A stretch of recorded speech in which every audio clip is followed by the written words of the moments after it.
Good morning or afternoon, and welcome to Timer Tip Tuesday. This is another in our Timer Revenue series. If you missed the previous ones, it's worth going back and taking a look at those. We're going to wait just a moment to let more people kind of show up. But if this is your first time on GoToWebinar, on the little toolbar thingy on the side, you do have the ability um, to ask questions if need be. Again, please feel free. There we will monitor those on the back end. My name is Soren Larson. I am with the race day team, and we're joined today by Elizabeth, who has a much better idea of what to do on the registration side than I do. So, what are we going to talk about today? We're going to talk about revenue as a service. So, what it is, why you should offer it, and kind of how that works. This will get expanded on further in later series, in particular, websites as a service, and marketing as a service, but we're going to focus on the registration piece of that today. And then we'll kind of go through how that looks, some things to be mindful of, how to teach your customers to do this. And then we're going to look at a couple light pricing ideas and open up the floor there if anyone has any questions. So for the Timer Revenue series, we've already done tickets for timers, creative ways to increase revenue for timers, and Race Joy for certified timers. If you do want to go back and watch those are available on demand. Um, so for registration as a service, what is it? Well, as timers, we've all worked with customers who set up their registration maybe incorrectly.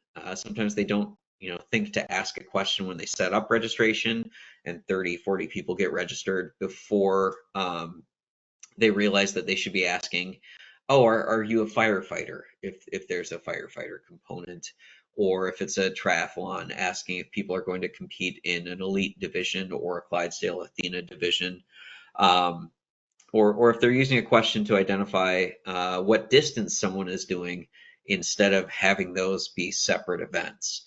So we've all had those scenarios, and offering, to set up registration for your customers is a really good way to combat that issue. Just nip it in the bud and build things out the way that it should be built to work with the scoring software that you're using, and have the kind of end product that they're expecting. Um, so consulting with races to set up this a good registration flow is something that's kind of taken for granted by us, but it can be offered as a service to organizers. This helps them get more registrations because people aren't dropping out of the registration flow. You have better data, and also is a potential revenue stream for you as well. Um, it's worth noting that 81% of timers provide services beyond timing. And this is coming from our timer survey there.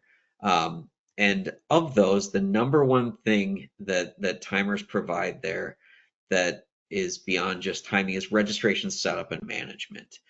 85 over 85% of timers offer this.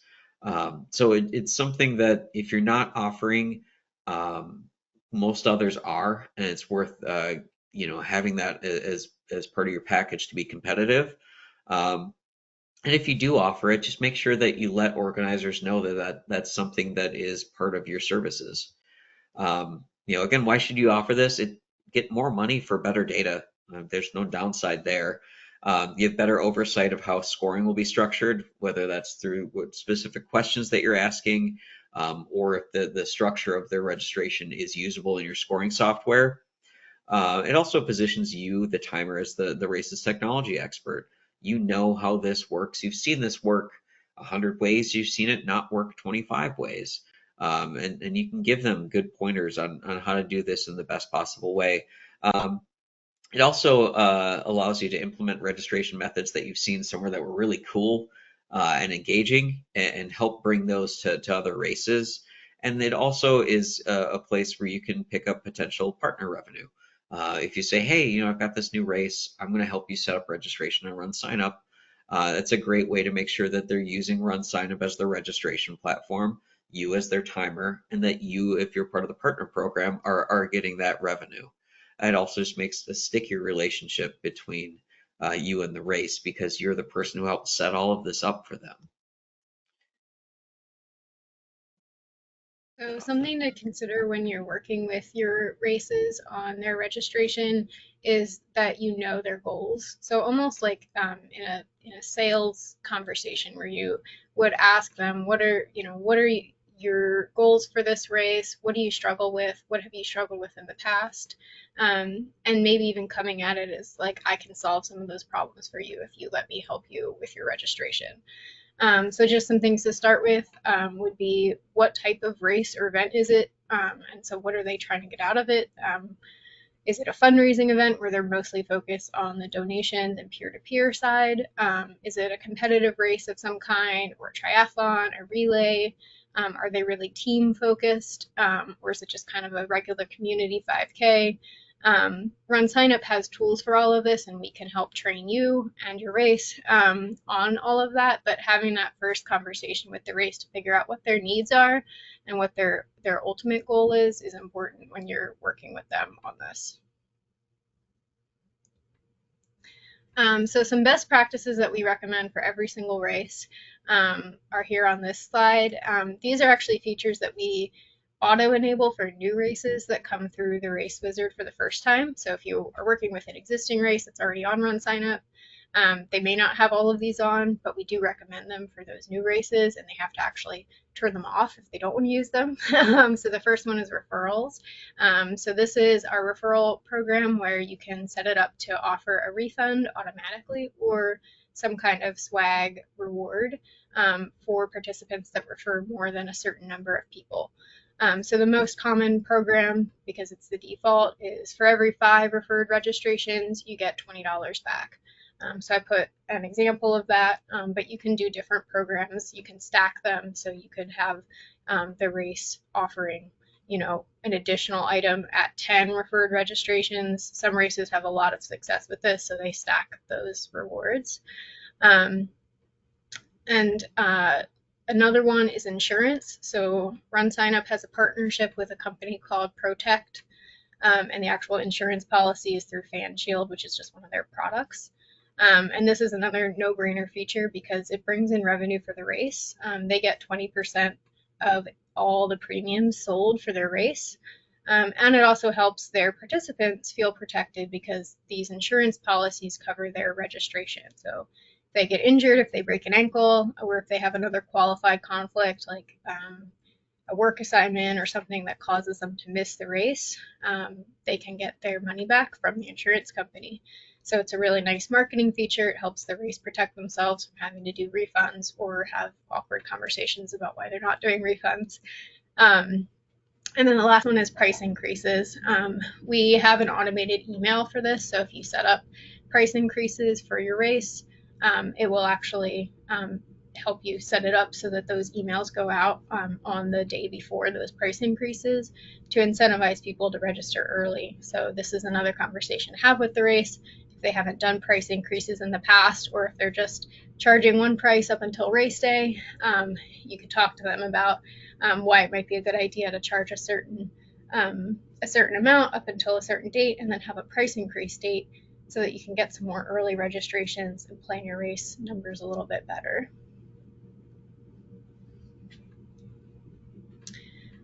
Some more best practices. Again, these probably don't apply to all races, but almost all races probably want to think about these. So teams is one. So even if it's not a team race with like an official like team scoring component or anything like that, just enabling the feature and just turning on social teams so that people can set up a team, invite their friends, and get a few more people to participate who maybe otherwise wouldn't have. It's a really nice free organic marketing feature. So almost all races should think about using teams or fundraising teams if it's a fundraising race. They're 2 separate features in RunSignup, so you would want to talk to your race about which one they should use. But the basic groups and teams feature is really easy to set up and can get them some additional registration. Another one is the donation checkout add-on. So if the race benefits a charity, or if it is a charity that's putting on the race, they should have this on. Even if they don't benefit a charity, they should find one and turn this on, because it's very easy to get some last minute donations. This is the little add-on that I have on the bottom of this slide. It shows right before you click the Pay Now button on the checkout screen. So even if you didn't have a donation button on the website or a donation step in registration, this can be on its own and just showing right there before they pay, and you can get a couple of extra dollars for whatever cause the race is benefiting. And we see really good success with that. And then giveaways. Most races, almost all races, offer some kind of free giveaway, like a t-shirt. But this would be something you want to talk to your races about. So if they're wanting to charge for it, or do, bake that into the price of the registration, there's different ways to do that. We see some races offer a no giveaway option, where you can actually save like whatever the cost of the t-shirt is on your registration price. So you could talk to them about that. And then every now and then there is a scenario where they're actually selling something in addition to that giveaway. And so that would probably be an add-on, a registration add-on. So you would want to review that with them and see if that's a better way to set something like that up. Some other common setup considerations for races are caps. So are there caps on the race or on specific events within the race? Like maybe you have a kids race that you can only have 100 kids in for safety reasons or capacity reasons, but the adult distances don't have a cap. Or sometimes races think they have a cap, but it's actually just a t-shirt cutoff date because they want to order their t-shirts by a certain date. So then you can talk to them about how they could keep registration open after that date, but just say like, hey, you're not going to get a t-shirt if you don't sign up before August 1st. And then another one Soren touched on a little bit earlier is questions. So does the race need to collect any questions? We see them using questions for things they probably shouldn't be using questions for sometimes, like what distance are you doing? Or really, the Athena Clydesdale one comes up. Sometimes triathlon races will use questions for things that they could probably use events for. But there are some common questions that you probably should have your races enable, like the emergency contact name and phone. We have an emergency SMS texting feature where you can have people enter their phone number as they register, and then they'll receive a text to opt in. And then if the race is canceled or if there's bad weather or something, you can send out a text from the dashboard to everybody who's opted in. So that's a question that can be enabled. For some races, you might need estimated finish time, and that can be a question.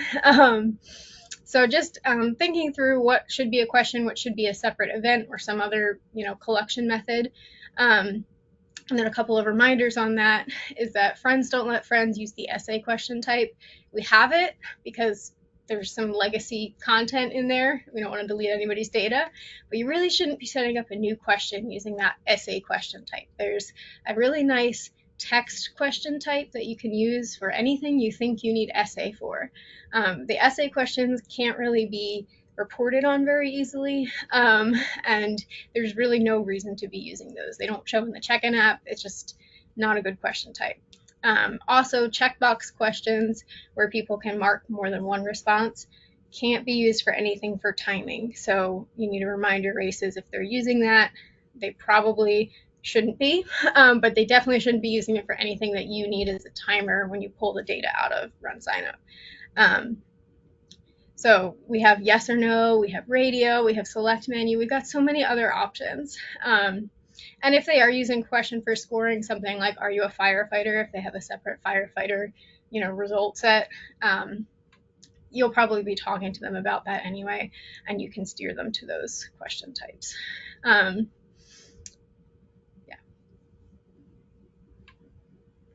So, and then just something to think about as well, if you are setting up the races for your customers versus helping them with an existing RunSignup race, you'll have the option to give them either full race director access or partial race director access to their own race. In general, we recommend giving them, at least some visibility into their own race dashboard, because they will probably need it for, at least for their marketing, race director payment account access, so they can set that up and get their funds if they're doing that for themselves. So generally, that's recommended, although we do have a few timers that we work with that don't give their races really any access to the back end of RunSignup, or they give them very limited access because they fully handle everything for them, and that's also an option. But at the very least, you can give them access and then offer to train them on how to do things like pull reports, look up participant information, because they might be the ones handling the questions coming in from participants, so they need to be able to look up their information and answer those questions. And then it's also good to have a conversation about the division of responsibility. If you're not handling marketing for them, but you are handling registration, kind of talking through the different features in the RunSignup dashboard that they can use for marketing, and maybe even offering some training on that if you're qualified and if you feel like you can offer that. Same with website, email, and then basic like participant management functions. Those are all things you can offer as a service to train them on, so they know how to do it, but you're still getting some revenue from training them on it, and you're both able to manage it together. And then I just put where in the dashboard you would give them access if you did set up their race, that secure access tab. It would also be useful to show your races the RunSignup help guide portal. So if you go to runsignup.com and you click on resources or support, it'll take you to this page that I put on this slide, and they can search for answers here. We also have a little like chat bot now that they can use, but this is where they can learn, and so you can also walk them through this knowledge base and show them how to find answers to some of their questions on their own. So one of the best ways to kind of show your races what this registration flow would look like is to create a sandbox race. So a sandbox race is basically not a real race, ideally. So it would be something where it's used to show registration flow. It's used to show different options that they might not have in their current race. So if they already have registration open, this is a way to show them what it could look like if they without affecting their current registration flow. It often feels safer for races to see this. And you can also kind of tailor this, what that registration flow looks like or could look like to be what you think that they are looking for. Generally speaking, with a sandbox race, it's good to have a lot of different things you can show them because I think a good rule of thumb is that always show one step beyond what the ask is. To Elizabeth's earlier points, people might not know that they get a revenue share from insurance and might say, well, I don't want to turn that on because I don't want to deal with it. Well, you get a revenue share on it, and also, that insurance, that's not your problem after that's set up. So it's a really good way to show what this looks like, what reporting looks like on this. It's also useful for you as the timer to kind of have as a testing grounds for scoring setups. Is this going to work the way you want it to? What's it going to look like on the results side of things? It's also a really good way to keep up to date with RunSignup features. If something new comes out and you go, oh, I wonder what that would look like, use a sandbox race to work on that. You can also make it look really pretty. This is just a dummy race that I have that I just use to test everything, but at the same time it can show like, hey, this is what things could look like for you as a race, and it doesn't take that much effort. It's also a way for you to show, hey, I know what I'm doing here. So that can be pretty important in demonstrating, especially to a race that you are putting a proposal together for. So how do you charge for registration as a service? Again, same with the other webinars we've done here. These are just ideas. You know your audience, you know your market much better than we do as a broad generalization, and you know your customers. So you already kind of know what you're working with in that space. But you can use these as ideas or jumping off points. And kind of same as before, we set this up as maybe like a 3-tier system of ideas. And the first is just offer registration setup as a part of your basic fee. Going back to the early slides, Almost everyone does that as a service beyond timing. Um, it's good for new relationships and races, and it's a useful method to get races onto your partner account. Um, Another option would be to set a base number that needs to be met. So say like I'm going to offer registration setup for you, but there will be no charge until you get at least 250 registrations. This shows that you believe the race will grow and that you'll be able to hit their targets. And it also makes sure that they, get the benchmarks they need to pay their bills. Uh, if you get 250 people, we will charge $100 for the registration as a service. And that's kind of a nominal fee, but it also is putting a value on what you're doing there. And it's also just saying like, hey, I know that we're going to hit your benchmark with this setup. Another option would be to use timer fees to simplify your arrangement with the race. Um, these are charged at the time of registration and they go right to the timer's payment account, which means that invoicing is not required. It might be a little bit trickier to set this up if you have timer fees and it varies across different races. Maybe not ideal setup for you. It also might be a little bit trickier because you have to get the race to understand that they need to accept the timer fee that you propose to it, like formally in that flow. But there's a lot of different options there. Actually, on the back end, Eva brought up a good question that, if you set up registration on the RunSignup website, do you train your races on how to use the website or do you end up managing it as well? And that kind of goes into a different price structure. You could say, as a very basic service, we will set up the registration flow initially with you. But for an additional fee, we will manage that flow. We will be the point of contact for registration questions for this.